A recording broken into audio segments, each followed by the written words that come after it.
name's Jason Gray and I'm a professional greyhound trainer. Since I was this high, we've always had dogs in the family, and so you just get into it. You're naturally walking with the dogs. When I was sort of 6, 7 year old, I got a lead in my hand. I was walking the dog with my dad. We used to, when we lived at Tuxford, I sort of really started to become aware of it with my dad. He used to get the dog in the morning, 6 o'clock in the morning, take it for a walk. I'd get up with him the previous night, say, right, get me up in the morning, I want to come with you. And I started walking dog with him. And really, that's how it started. And that's how, most of us started. You're sort of born into it. 12-year-old, where we used to live, everybody in them days had greyhounds. Even if they didn't race them, they still had greyhounds. I mean, when I was 12, obviously I didn't have loads of greyhounds. I was helping other people who had got greyhounds. And even later on, when I had a proper job outside of racing, I was still racing in my spare time and things like that. My proudest moment, greyhound trainer, pick one out, it's nigh on impossible. I would say my best moment with the dogs is when we had the dog that won 18 races out of 20. And if it had been on television at the time that dog was running, it would have been a superstar, but it wasn't on television.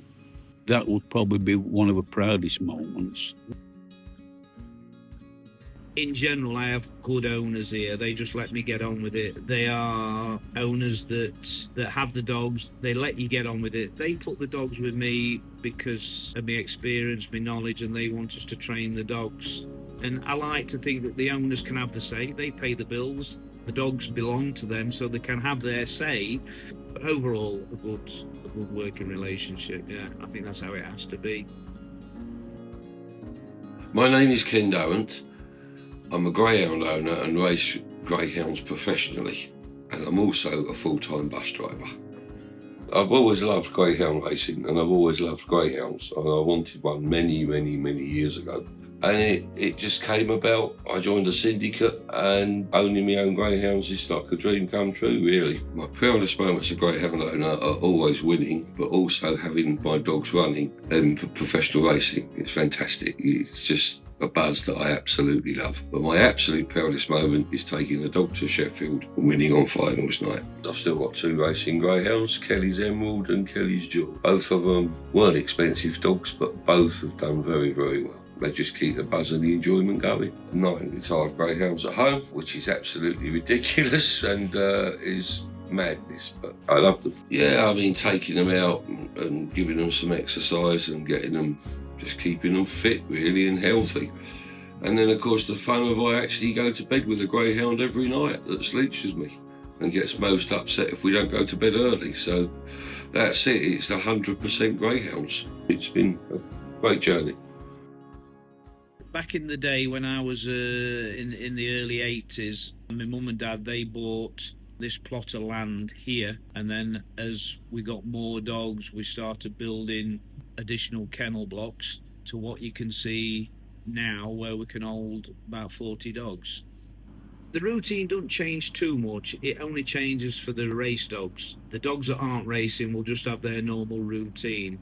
The race dogs will have a similar routine, but they will change from after they've had their morning feed. Because they're racing, they won't do a lot. They'll go for a short walk, then they'll get massaged, they'll get groomed. When the other dogs have their normal feed, they'll just have a pre-race feed, and then it's getting them loaded onto the van and taking them to the track. Like I said before, I have a really good relationship with my dad. I don't look at him as my dad, he's more like a brother or a mate. He's obviously been at it a long time. He's got a lot of knowledge, and I try and tap into his knowledge. I was the young lad learning from him, and he handed over the license to me.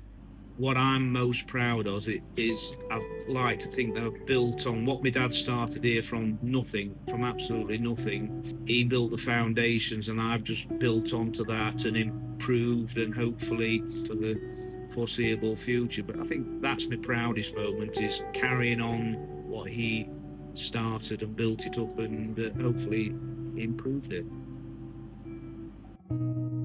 The proudest moment was when we had Jason, because Jason, I mean, He's no young chicken himself now, but he's been a credit to me and his mum. He really is. And he's been a model son, really.